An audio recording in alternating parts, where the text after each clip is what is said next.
નમસ્કાર સાથીઓ, કેમ છો? સ્વાગત છે આપ સર્વનું ઋષિકુલમ યુટ્યુબ ચેનલ પર.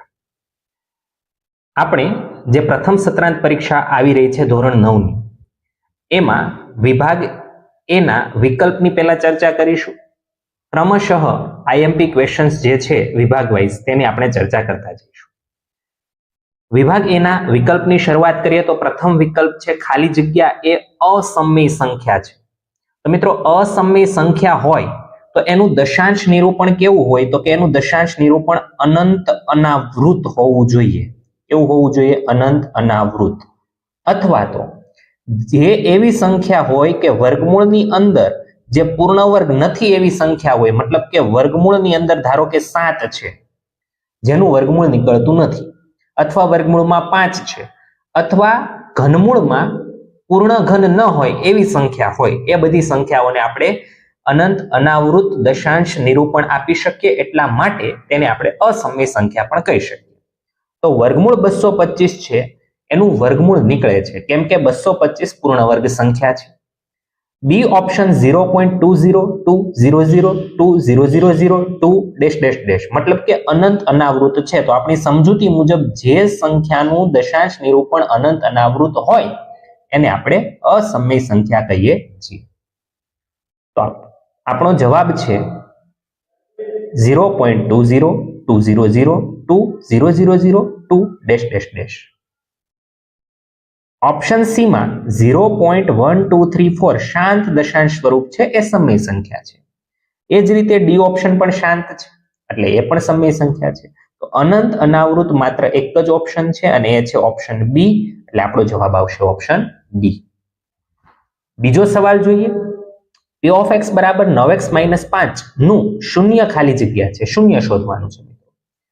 તો શૂન્ય શોધવા માટે p of x બરાબર 0 લઈ લેવાનું છે. p of x બરાબર શું લઈ લઈશું? 0.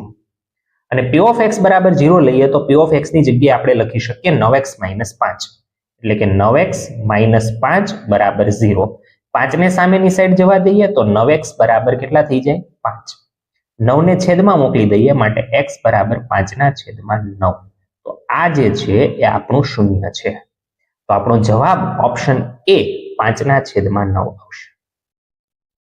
ત્યાર પછી ત્રીજો વિકલ્પ, એક્સ અક્ષ અને વાય અક્ષ પરસ્પર કયા બિંદુએ છેદે? ઊભી જે રેખા હોય એ વાય અક્ષ છે અને આડી જે રેખા હોય એ એક્સ અક્ષ છે. આ બંને કયા બિંદુએ છેદે એવું આપણને પૂછવામાં આવ્યું છે. તો આપણને ખબર છે કે બંનેનું છેદ બિંદુ છે એ ઉગમ બિંદુ તરીકે મળે છે. કયા બિંદુ તરીકે મળે છે? ઉગમ બિંદુ તરીકે. તો અહીં છેદ બિંદુ ઉગમ બિંદુ આવશે. એટલે આપણો જવાબ આવશે 0, 0. ત્યાર પછીનો સવાલ, જો 5x - 2y બરાબર k નો એક ઉકેલ 2 - 2 હોય તો k બરાબર કેટલા? ઉકેલ શું છે? 2 - 2 મતલબ x બરાબર 2 લેવાનું, y બરાબર -2 લેવાનું. એ કિંમત આપણે આની અંદર મૂકી દેવાની. તો 5 એમનેમ x ના સ્થાન ઉપર 2 મૂકીએ, -2 એમનેમ y ના સ્થાન ઉપર -2 મૂકીએ, બરાબર k છે. 5 દુ 10 માઇનસ માઇનસ પ્લસ 2 દુ 4 બરાબર k. માટે k ની કિંમત આપણને 10 ને 4 કેટલી મળી જવાની છે? 14 મળી જવાની છે. તો આપણો આ એમસીક્યુ નો સાચો જવાબ આવશે ઓપ્શન સી, 14. 5 નંબરનો એમસીક્યુ 1/27 બરાબર શું થશે? તો 27 છે એને આપણે લખી શકીએ 3 તેરી 9 તેરી 27 એટલે 3/3 ઘાત. અને ઘાત છેદમાં હોય ઉપર લાવો તો ઘાત પ્લસ હોય તો માઇનસ થઈ જાય એટલે 3/-3. આવો આપણો જવાબ આવશે, જે આપણને ઓપ્શન સી માં આપેલો છે. છઠ્ઠો પ્રશ્ન, નીચેનામાંથી કઈ બહુપદી નથી? બહુપદી નથી. બહુપદી માટેનો કન્સેપ્ટ એવો છે મિત્રો કે ચલની ઘાત અપૂર્ણાંક કે માઇનસ ન હોવી જોઈએ. ચલની ઘાત અપૂર્ણાંક કે માઇનસ ન હોવી જોઈએ. તો અહીં આપણને ચલની ઘાત પૂર્ણ સંખ્યામાં દેખાય છે, 2, 1 અચળ પદ. અહીંયા પણ ચલ છે એની ઘાત અપૂર્ણાંકમાં નથી, માઇનસમાં નથી. પરંતુ સી ઓપ્શનમાં ઘનમૂળમાં ટી છે. ઘનમૂળમાં ટી એટલે ટી ની 1/3 થાય, ઘાત અપૂર્ણાંકમાં થઈ. મતલબ કે આ ઓપ્શન સી છે એ બહુપદી નથી દર્શાવતો. 7 નંબરનો પ્રશ્ન, ચતુર્થ ચરણ એ ખાલી જગ્યાના અંદરનો ભાગ છે. હવે મિત્રો અહીંયા તમને યામ સમતલ આવડવું જોઈએ. આ y અક્ષ છે, નીચે y ડેશ આવશે, અહીંયા x ડેશ, અને બંનેનું છેદ બિંદુ છે એને આપણે ઉગમ બિંદુ O કહીએ છીએ. હવે આપણને કયું ચરણ પૂછ્યું છે? ચતુર્થ ચરણ. આ પ્રથમ ચરણ છે, આ દ્વિતીય ચરણ છે, અહીંયા તૃતીય ચરણ છે અને અહીંયા ચતુર્થ ચરણ છે. તો ચતુર્થ ચરણ છે એ x o y ડેશ ની અંદરનો ભાગ કહેવાય. x o y dash. તો ઓપ્શન ડી આવશે. જો અહીંયા નામ અલગ રીતે લખેલું છે, x o y dash, x o y dash, અહીંયા y ડેશ પહેલા લખેલો છે, બરોબર. ત્યાર પછી નીચેનામાંથી કયું દ્વિચલ સુરેખ સમીકરણ? દ્વિચલ એટલે બે ચલ હોવા જોઈએ, સુરેખ એટલે બંનેની ઘાત 1 હોવી જોઈએ, અને સમીકરણ એટલે બરાબરની નિશાની દેખાવી જોઈએ. બે ચલ છે, બંનેની ઘાત 1 છે, બરાબરની નિશાની છે, મતલબ આ જ દ્વિચલ સુરેખ સમીકરણ છે. આ જ આપણું દ્વિચલ સુરેખ સમીકરણ છે. અહીંયા ચલની ઘાત 2 છે એટલે આ સુરેખ સમીકરણ નથી. અહીંયા ચલની ઘાત વર્ગમૂળ એટલે 1/2 કહેવાય એટલે સુરેખ સમીકરણ નથી. ત્યાર પછીનો સવાલ, બે સમય સંખ્યાની વચ્ચે કેટલી સમય સંખ્યા હોય? મિત્રો કોઈ પણ બે સમય સંખ્યા લઈ લો, એમની વચ્ચે હંમેશા અસંખ્ય સમય સંખ્યાઓ રહેલી હોય છે. કેટલી સમય સંખ્યાઓ રહેલી હોય છે? અસંખ્ય. 10 નંબરનો પ્રશ્ન જોઈએ. બહુપદી 7 - 3x નો વર્ગ પ્લસ 4x ની 3 ઘાત એની ઘાત કેટલી? બહુપદીની ઘાત એટલે વધુમાં વધુ ઘાત જોવાની, પણ કોની? તો કે ચલની. ચલની વધુમાં વધુ ઘાત એટલે બહુપદીની ઘાત. અહીં ચલની વધુમાં વધુ ઘાત ચલ તરીકે x છે અને એની વધુમાં વધુ ઘાત 3 છે એટલે આપણી બહુપદીની ઘાત થવાની છે 3. પ્રશ્ન નંબર 1 થી 10 માં તમને સમજણ પડી. હવે જોઈએ આપણે પ્રશ્ન નંબર 11 થી 20. બિંદુ 4 - 5 નો x અક્ષ પરનો લંબપાદના યામ જણાવો. તો અહીં મેં આકૃતિ દોરી દીધી છે એટલે સમય ઓછો જાય આપણો. કે બિંદુ 4 - 5 પ્લસ માઇનસ છે એટલે ચતુર્થ ચરણમાં હશે. x અક્ષ પરનો લંબપાદ એટલે x ઉપર લંબ દોરવાનો છે અને એ x અક્ષ ઉપર જ્યાં છેદે છે એ બિંદુના યામ આપણે લખવાના છે. x પરનો લંબપાદ હોય તો y યામ 0 હોય અને y પરનો લંબપાદ હોય તો x યામ 0 હોય. તો અહીં x પરનો લંબપાદ પૂછ્યો છે એટલે આ બિંદુ છે એ 4 0 છે એટલે આપણો જવાબ આવશે 4 0. 12 નંબરનો પ્રશ્ન, સમીકરણ y બરાબર 3x + 5 ના કેટલા ઉકેલ મળે? સમીકરણ ધ્યાનથી જુઓ તો બે ચલ છે, બંનેની ઘાત 1 છે અને વચ્ચે બરાબરની નિશાની છે, મતલબ આ તો દ્વિચલ સુરેખ સમીકરણ છે. અને દ્વિચલ સુરેખ સમીકરણને અસંખ્ય એટલે કે અનંત ઉકેલ મળે છે.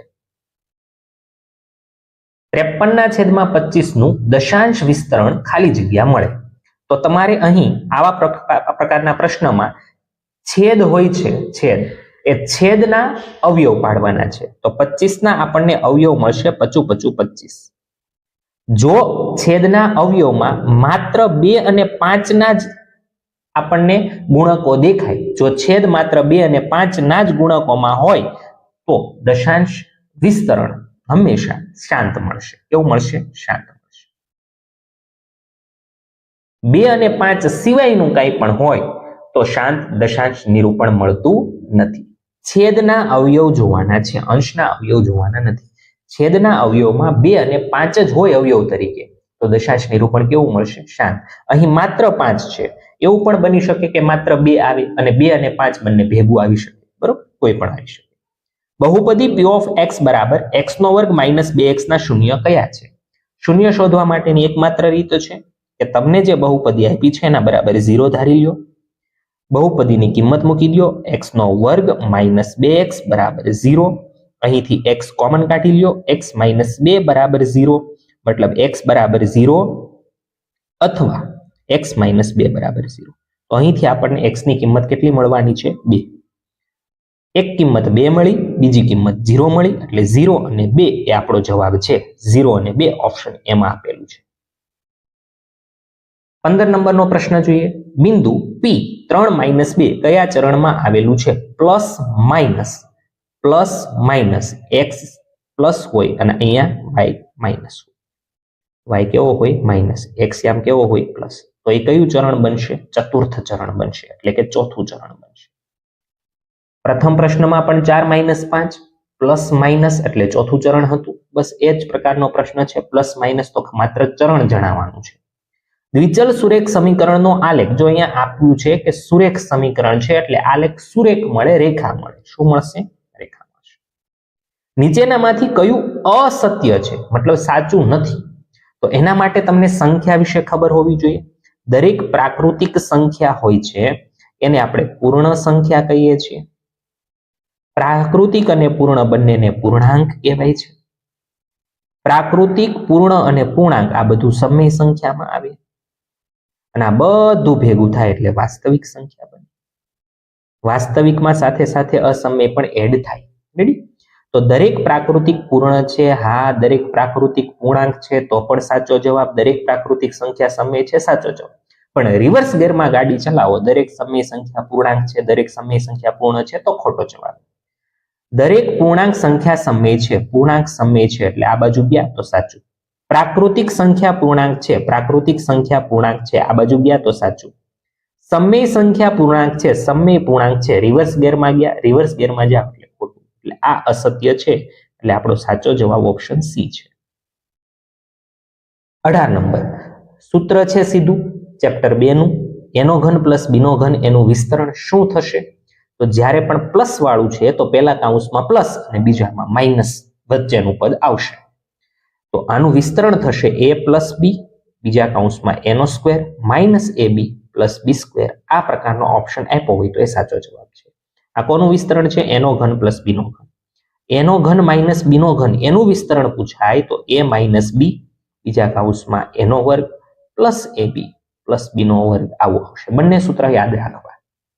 તો અહીં આપણે જે જરૂર છે એ એનો ઘન પ્લસ બીના ઘનનું વિસ્તરણની જરૂર છે. એટલે પહેલામાં પ્લસ, બીજામાં મધ્યમ પદ માઇનસ, એટલે ઓપ્શન એ આપણો સાચો જવાબ છે.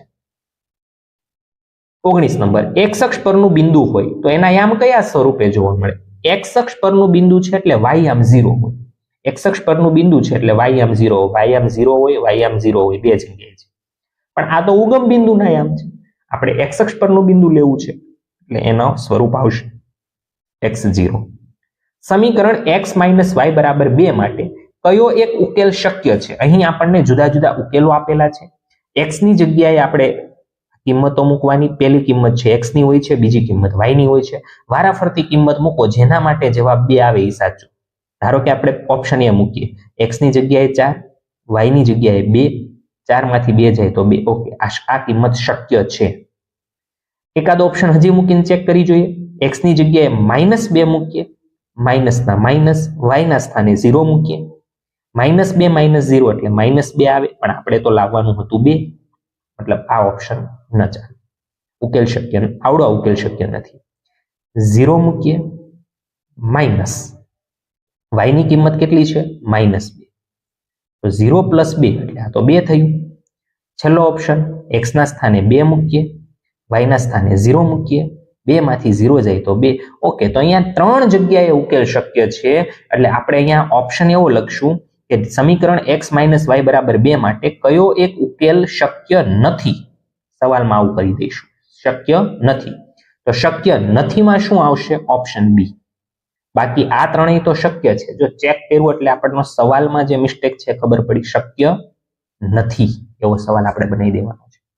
રેડી? એટલે કયો જવાબ આવશે? Option B. આ એક શક્ય નથી, બાકી આ 3 શક્ય છે. તો કયો એક ઉકેલ શક્ય છે એવો સવાલ ન બનાવતા આપણે શું સવાલ બનાવશું? કયો એક ઉકેલ શક્ય નથી. તો આ જે છે એ વિભાગ એ ના વિકલ્પોની આપણે ચર્ચા કરી. નેક્સ્ટ લેક્ચરમાં વિભાગ એ ના અન્ય પ્રશ્નોની આપણે ચર્ચા કરીશું. જય હિન્દ, જય ભારત, જય જય ગરવી ગુજરાત.